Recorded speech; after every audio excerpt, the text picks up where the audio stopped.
Welcome, YouTube friends and family, to today's holiday-ish edition of the Wellness Homesteader.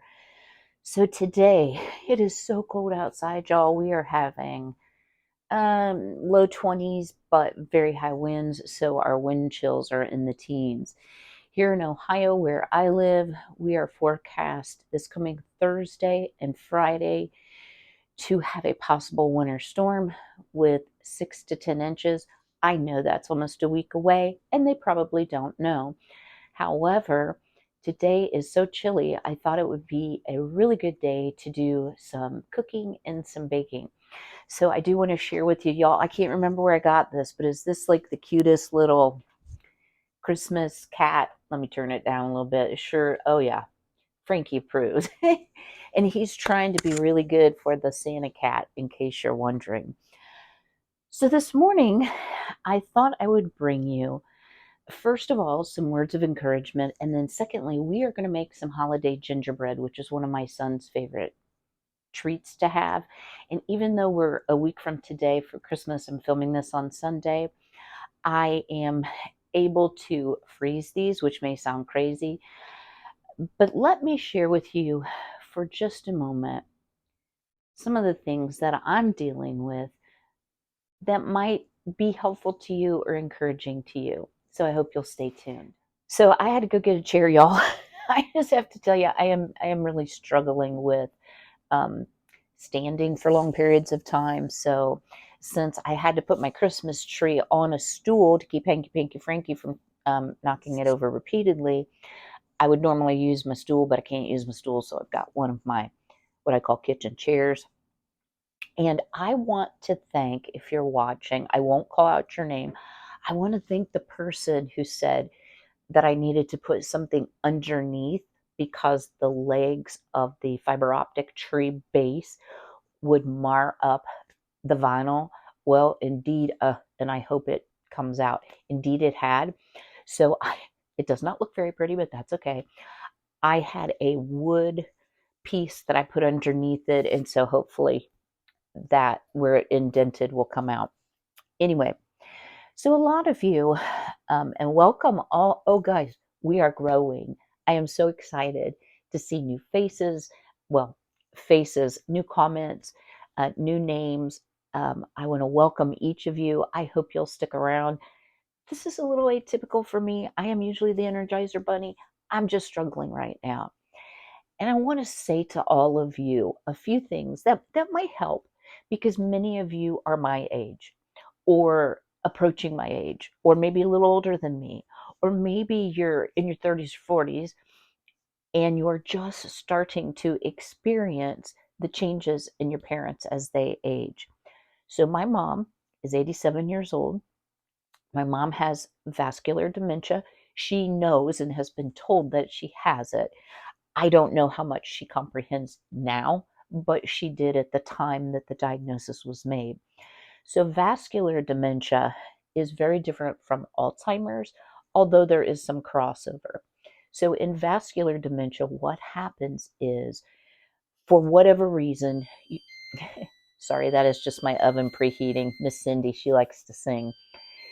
You're not getting blood flow to the brain. So, parts of your brain calcify or get hard, much like it does in Alzheimer's.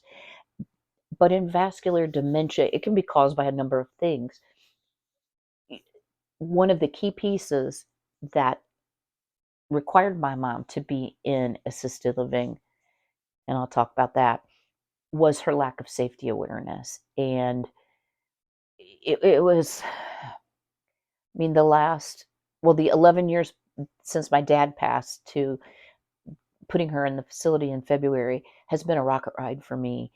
And I knew my mom was not safe and I couldn't ignore it anymore. So, what do I want to tell you without telling you?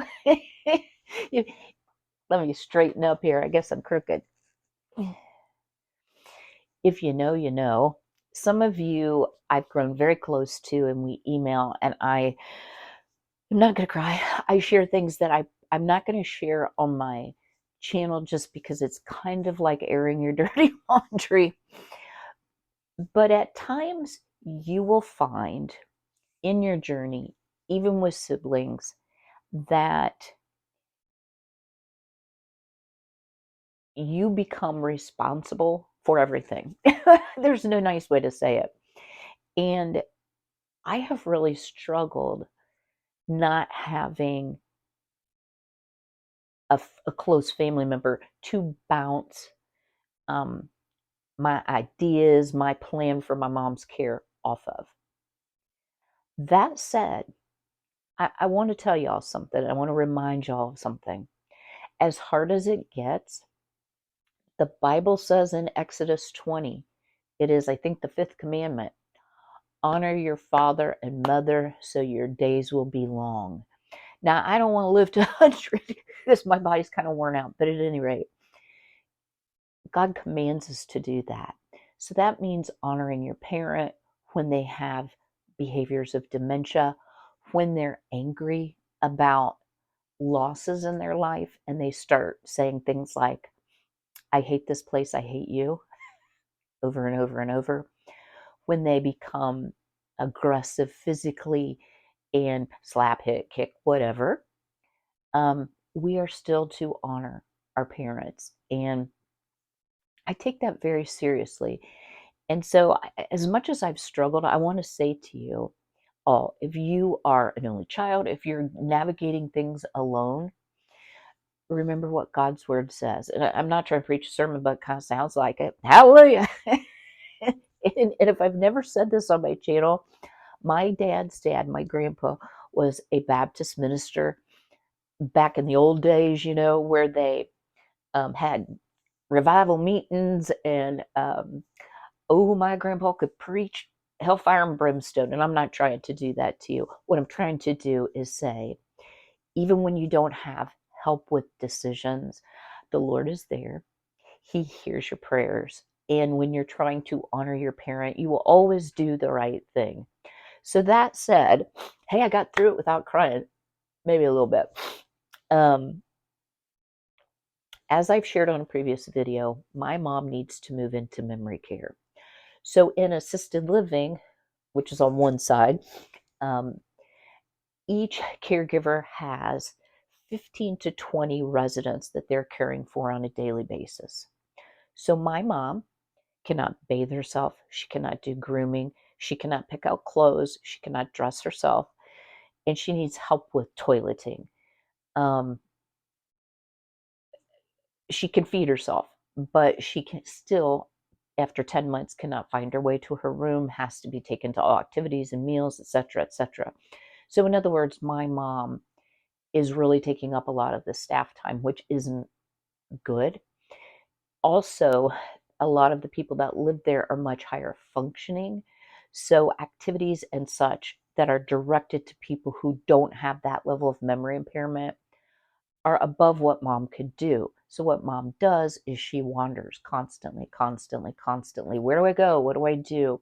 And she does have a very good friend, but it's not that lady's responsibility to care for my mom. And I don't want the staff to continue to allow that or to expect that, because I think they do. So yesterday I went for my visit like I always do, and I was stopped by facility administration to have a meeting. So I said, you know what, I will meet with you, but let me go see my mom first. So I had a very good visit with my mom. My mom also has very low vision. So she basically has no sight in one eye and very limited sight in the other because of macular degeneration. I'm sorry to get all nursey. The macula is part of the retina, the back of the eye, that is responsible for our central vision.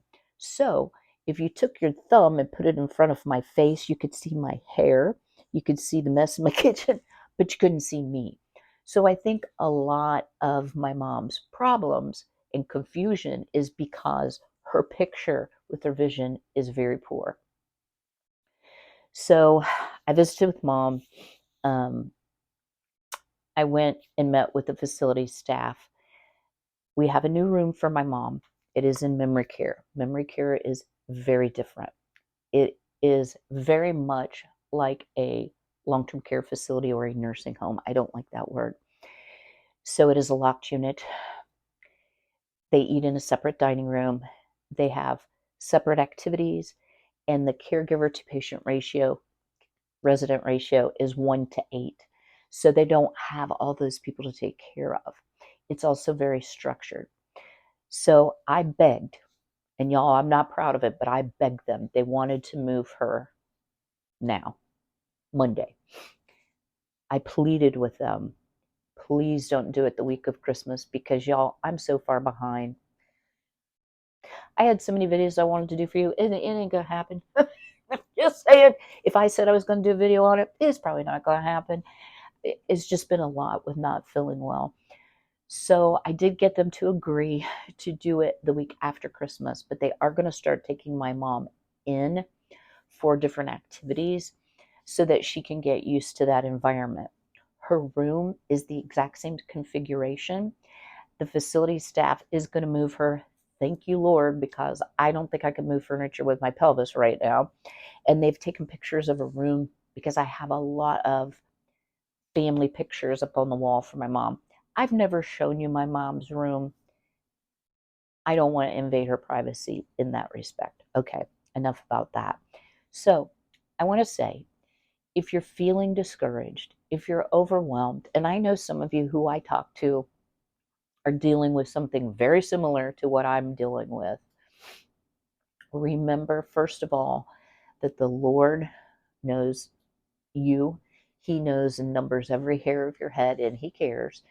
And He's told you to honor your parent. And as long as you focus on that philosophy, I think things will be okay.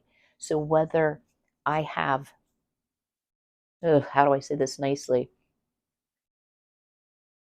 Someone in the family who could help but won't help or not is inconsequential because the Lord is in charge and I am going to rely on Him. Hey, I got through that without crying. Are you proud? So what are we going to do today? We are going to make some holiday gingerbread. And I had to do a couple takes, guys, because I was about to cry. So if I've already said this, you just let that go by. That was one of my dad's favorite sayings. I'm just going to let that go by because he didn't get upset about much. This came from delish.com. I'll be sure to link it in the description box. But y'all, when you print off a recipe, there's nothing worse than when they put a big old ad and it takes out half your ingredients and instructions. So I had to go look it up. So it is still up. I am going to change it up just a touch. But I want to share with you first. Y'all, I got this at Aldi. Okay, total impulse buy, but I bake a lot, so I will use it. Look at this bread pan. So it's seeing it, and they had pardon me, 3 designs. Y'all, I'm sorry. If you're new to my channel, I have chronic hiccups, so I hiccup a lot. So we're going to use this at my local thrift store here. So it's not a Goodwill. I got 5 of these. I've already gifted one. These little mini pans because the volume of this looks small and it does say don't fill your pans over 2/3 full. So I just wanted to have some as backup. So I've got the oven preheated to 350 degrees. I'm going to prepare my pans. I'm going to move the chair, and then we're going to get into baking some really, really good holiday gingerbread. I've got to bake and cook all day today.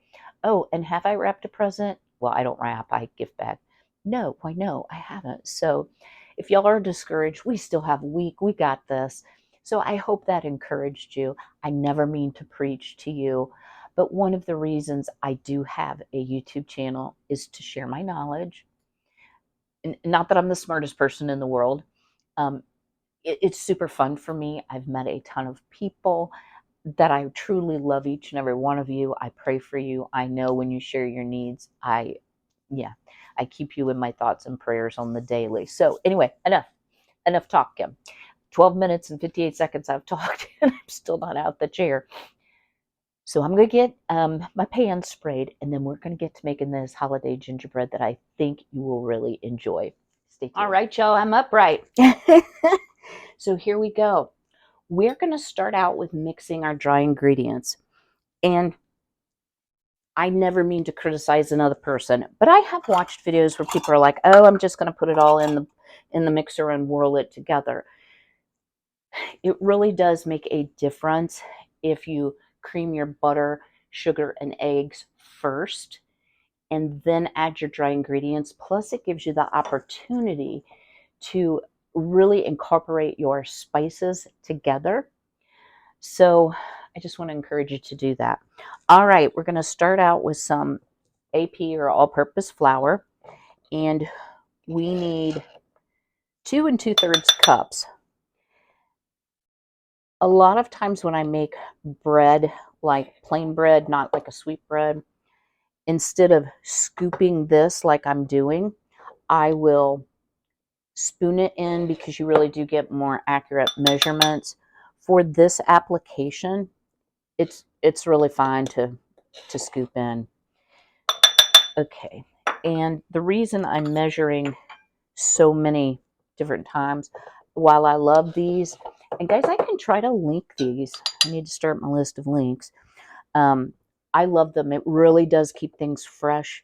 I like that they're tall and skinny. They're good in the pantry. However, you can't get a 1 cup measure in it. Okay, so that was 2 2/3 cup of all-purpose flour. So let me set that aside. Sit that aside. Sit, set. I have trouble with sit and set, y'all. Okay, next, I also will link these. These I absolutely love. They come in 2 or 3 sizes. I got them on Amazon. I got the labels on Amazon, but if you have a Cricut, you could do it, or you can use a Sharpie or whatsoever. They are really nice, and they also keep things very fresh, much like a lock and lock system, and you can get a full cup measure in the bigger ones. Okay, so we're going to do 1 teaspoon of baking soda, not baking powder. And baking soda can have a real tendency to clump, so I always like to chop it a little bit. So this is part of our leavening, or what will help it to rise. So you do want to make sure you get that full teaspoon of baking powder. I'm sorry, baking soda. Good Lord, is it going to be one of those days? It's so cold, my girly girls are complaining. We do. Now we need a 1/4 teaspoon of salt. And y'all, you know I'm not a heavy salter, but when you're using baking soda instead of baking powder for the best rising, you really do need to add your salt. And I don't think a 1/4 teaspoon is going to hurt anyone. But since I'm getting old and I now have high blood pressure, honest to God, y'all, I think, and I'm not taking the Lord's name in vain, honest to goodness, I truly believe that my higher blood pressure is simply because my life can be such a rocket ride. All right. So let's see, where are we? All right. So I'm just using a Danish whisk. And again, guys, I'll link everything I can equipment-wise. I love my Morganton cups and spoons. Y'all, you'll buy them one time. You will never have to worry about repurchasing if you take care of them and make sure they're dry before you put them away. Okay. Now we're going to go to our spices. So first, I'm going to just use ground ginger. And this calls for 3 teaspoons. So this is pretty healthy on the ginger side. But hello, it's gingerbread.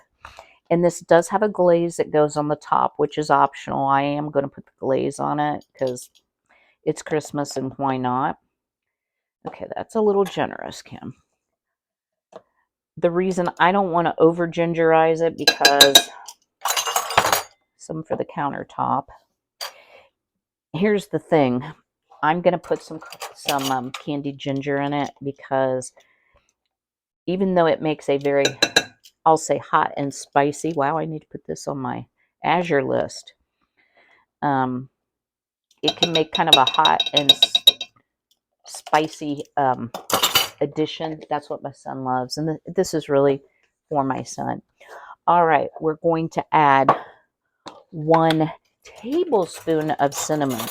So I hope y'all are seeing. This is a highly spiced bread. Last year I did cookies.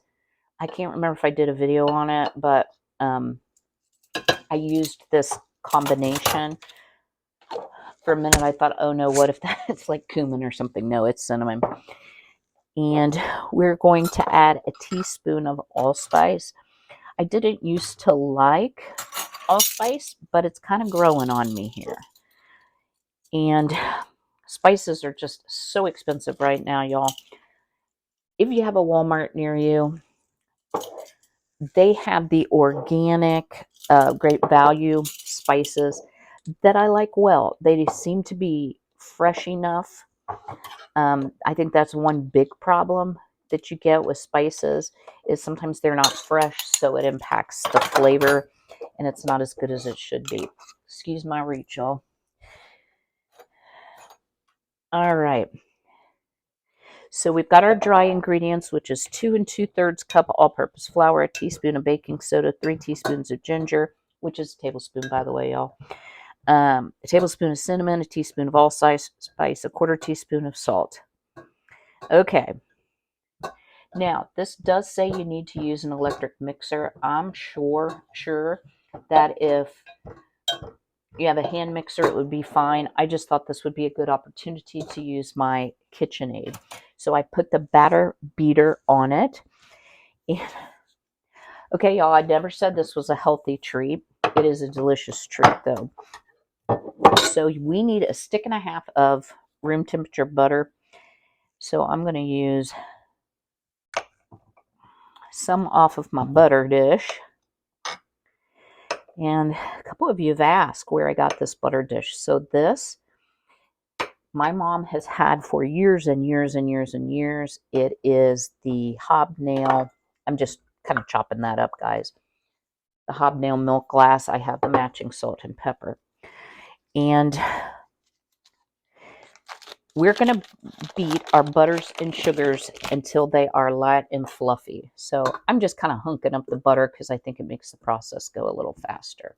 So again, that's a stick and a half of butter. Come on now. And we need some brown sugar. So we need a cup. And if y'all aren't big into baking, you may not know, but whenever you use brown sugar, you should pack it in with the molasses mixed in with the granulated. If you don't pack it in, you won't really have the sweetness level. Plus, I just plain love brown sugar. And if you're wondering where these glass canisters came from, they did come from Walmart. They're Anchor Hawking. They have served me very well. For a while, I had them up on my countertop, but it just took up too much space. Okay. So I'm going to add my brown sugar. I'm going to raise my bowl. And then I'm going to beat this until it's light and fluffy. Y'all don't need to watch a mixer go round and round. So let me do that. And then I'll show you what it should look like and why using an electric mixer is probably a good thing. Here's what your butter and sugar should look like once you've creamed it up well. I do have a larger KitchenAid, so it has a tendency to pack up on the wall, so I had to scrape it down a couple times. But while that was going round and round, this is how I am changing the recipe. So this was an Azure purchase. It's from Anna and Sarah. It is organic. And what it is crystallized ginger. Doesn't say that on there, does it? Well, at any rate, it's super good. And it has a really good seal, and this is a Mylar bag. So this is actually last year's ginger, but it's totally fine. What I've done, here's what it looks like, is I've chopped it up because you don't want a whole chunk. The chunks are pretty big of ginger. I'm going to actually add that in, and I did about half a cup to the flour mixture and try to get them well coated with flour. What that will do with any ingredient, like that's moist, like a raisin or a date, it keeps it from clumping together, and you're not as likely that all of the heavy ingredients are going to sink to the bottom. All right, we are going to add in 2 eggs laid by Marigold and Fancy Ray yesterday. I'm still getting 2 eggs a day, y'all, And we're almost to the shortest day of the year. I'm just going to add them kind of slow to start, and then I'll whip them in.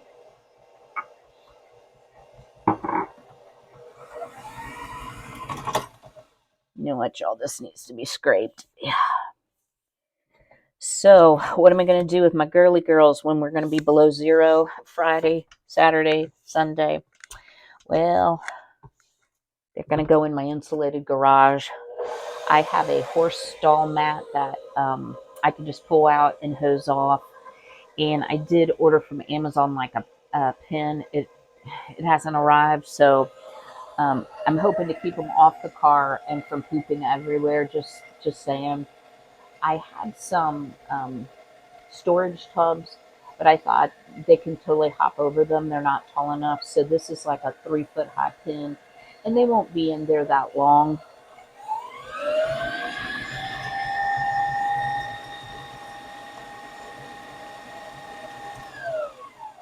So I'm going to scrape this down again. I'm going to pause for a minute so y'all don't have to listen to that. It is really, I think, important when you're making gingerbread, because it has a lot of heavy ingredients, that you follow the directions correctly. I mean, yeah, I'm adding ginger, but it's fine. But you want to get that light, fluffy, everything well incorporated, because it's a dense bread. So to this, we are going to add our vanilla extract. It calls for a teaspoon.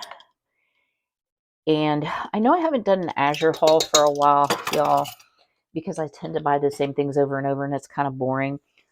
But their fourfold vanilla extract is totally the bomb. I highly recommend it. I'm also going to add about a teaspoon of their organic powdered vanilla. Y'all, I use this in so many things, and I think it adds a really good depth of flavor. So let me get this all whipped up. Then I got to get a separate bowl because we are going to mix some hot water and molasses together. So it is a lot of steps, but guys, it's going to be great bread. I've made it before. All right, stay tuned. All right, what I've done is I've heated up really hot 1 cup of hot water, and I'm going to add to this blackstrap unsulfured molasses. That is my preference. I can link this below too. So this is an OXO measuring cup for thick liquids or peanut butter, things like that. It has a liquid fill side and it has a dry solids. So we are going to add 3/4 of a cup of molasses. And y'all, this is always so messy. So what I did was I did spray with a little nonstick cooking spray. I sprayed the inside of this cup so all of the thick molasses will come out appropriately. Here we go. Come on. There we are. Okay. I can never do it without a big oop down the side. Okay. So we're going to add the molasses to the hot water. And the reason for this, of course, is to help those very thick molasses be a lot more liquid. So while I know there's, kind of a lot of steps and a lot of dishes to this, guys, I'm telling you, doing this in the proper order does really make a difference in the end product. So I'm going to keep stirring this until I no longer have any thick clumps of molasses. I'm sure you've all seen stirring before, but this is kind of what it's going to look like. And then we are going to add this first to the bowl.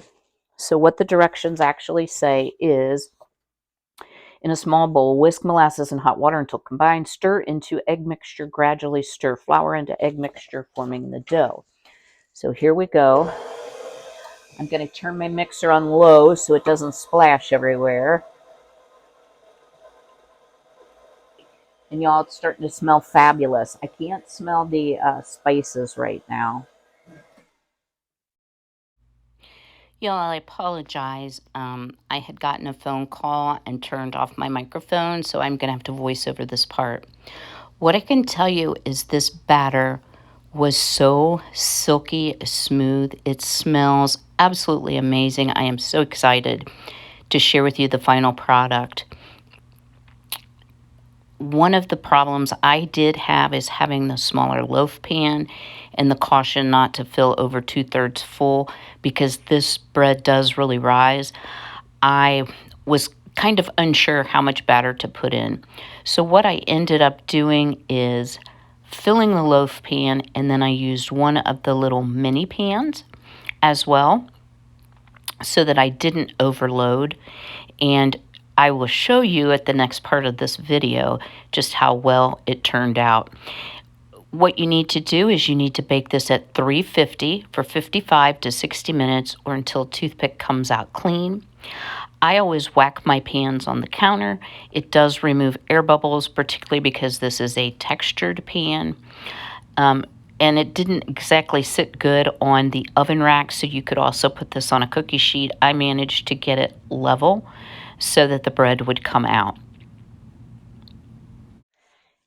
You all, if you see these pans at Aldi, I can't recommend them enough.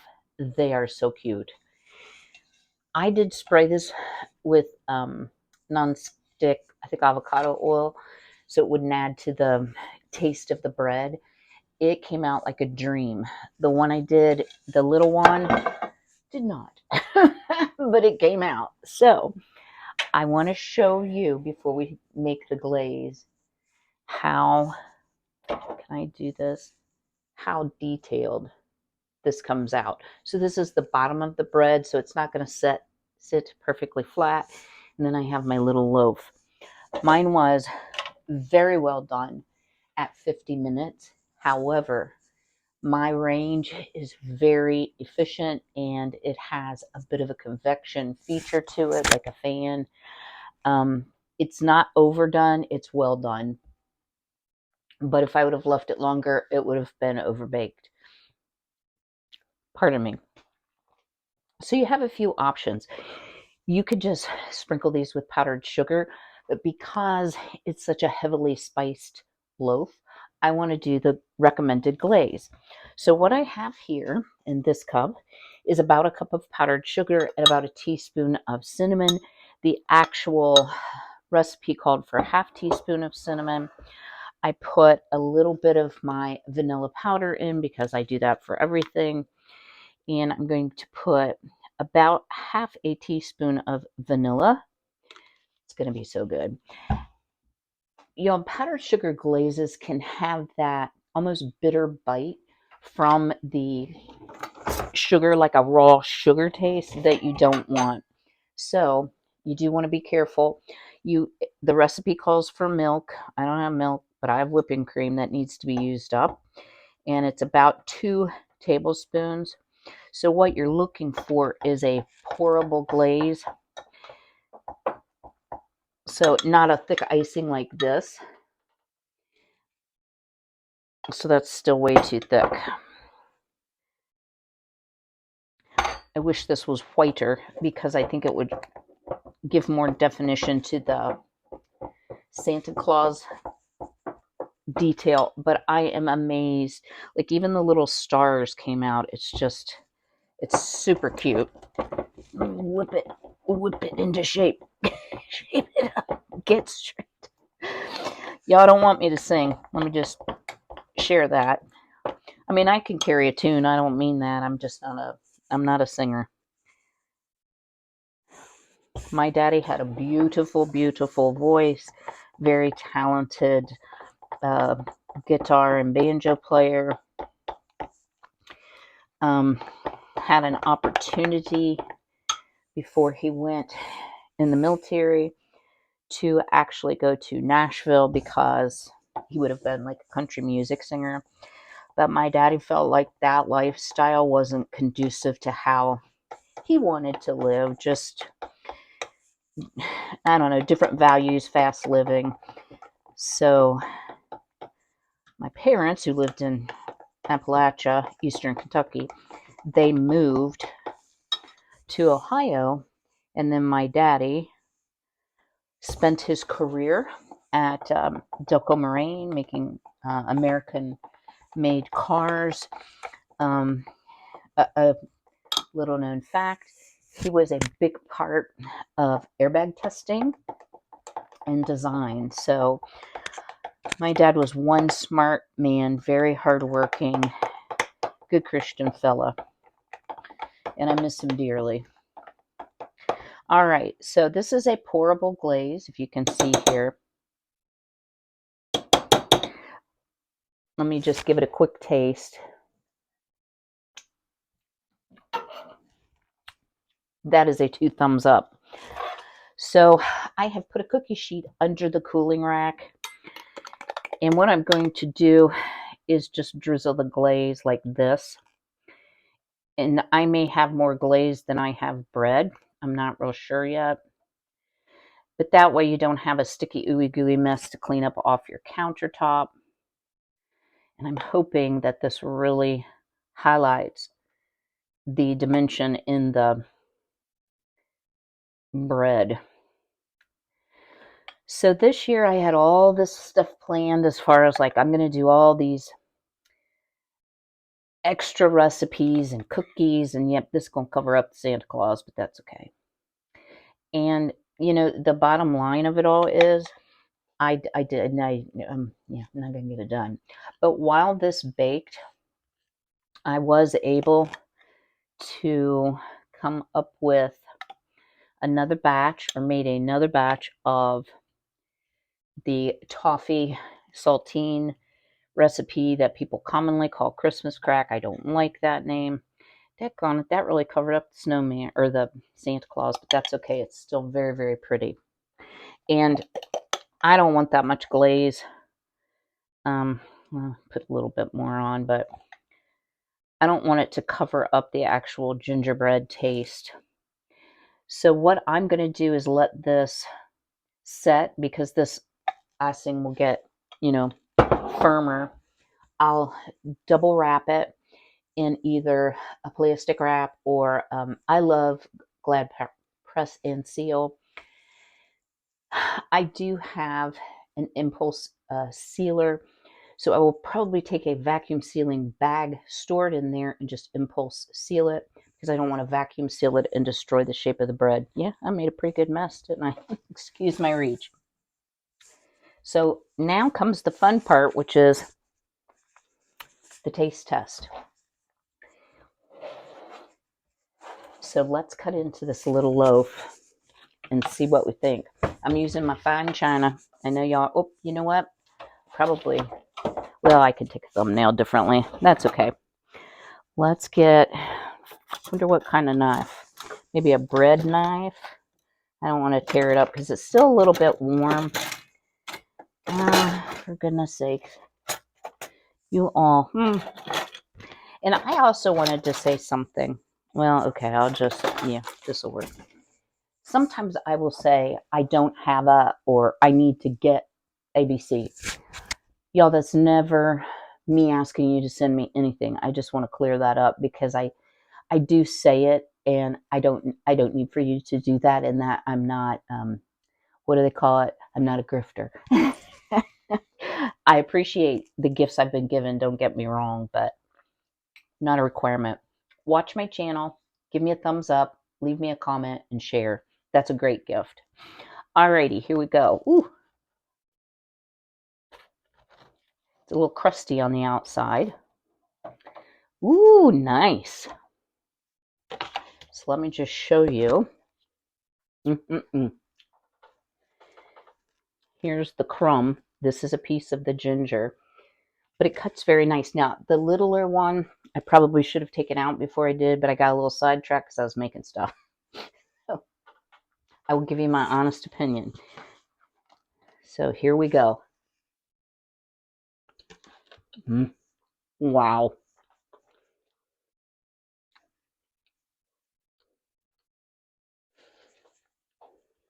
Huge burst of flavor. Not overly sweet. I took a bite of the candied ginger, not overwhelming, but the glaze, believe it or not, the bread is not super sweet, and it does have the molasses and the brown sugar in it, but it's just a deep, rich flavor, y'all. This is a good recipe. I'll be sure to link it below. I just want to close today's video by saying I'm so grateful and thankful for each one of you. So many of you have reached out privately or left me comments that you're praying for me. You're praying about my mom. And that means so much to me. And I just want to thank you all for it because we can use it. I'm going to take a little rest because, let me see if I can spin you around. While the bread was baking, I made another batch of the haystacks because I wanted to use up the noodle things and I had all the ingredients. But I read online, or I saw it on Pinterest, to put honey roasted peanuts in it. So this batch does have nuts in it. I'm always very careful before I gift food to ask about food allergies. And because I use nuts in my kitchen, I don't gift people things from my kitchen because there might be some cross-contamination. This is another beautiful tray of the Christmas toffee. This time I put caramel sprinkles on it. I think it's going to be a delish. So I'm excited to have a little bit more to gift. I still have some Oreos and some pretzel rods. So after I rest a minute, I'm going to remelt the chocolate, not remelt, I'm going to melt the almond bark, and I'm going to finish up the Oreos for sure, and then some of the pretzels because they always go fast whenever I have guests. And I just want to have like a good selection. I still have a couple neighbors that I want to take a treat tray to. So even though there won't be all the things I wanted to make, I still think I've gotten a lot done. So if you haven't already, would you do me a huge, huge favor? Would you smash that like button? Drop me a comment below. How are you doing on your Christmas preparation? And if you have any words of wisdom about overwhelm, I'd love to hear it. And I'm sure people would like to hear your comments as well. I will see you all, Lord willing, on Thursday. As I said, I do have to go to the facility for some paperwork, etc. for Mom's move. I'll have to be there the next week for the move if I can walk. I'm getting really good at leaning, guys, really good at leaning. One thing I didn't share is my mom has had 2 falls in the last week, and she's having a degree of heart failure, which, oh, that's all new. I mean, she's fallen before, but not twice in 1 week. So yeah, and she hadn't fallen in months. So I'm concerned. So any prayers you're willing to offer, I would greatly appreciate it. So until I see you again, y'all know what to do. Smash that like button, leave the comment, be healthy, be well, be blessed, and have a Merry Christmas if you don't get to watch beforehand. Take care.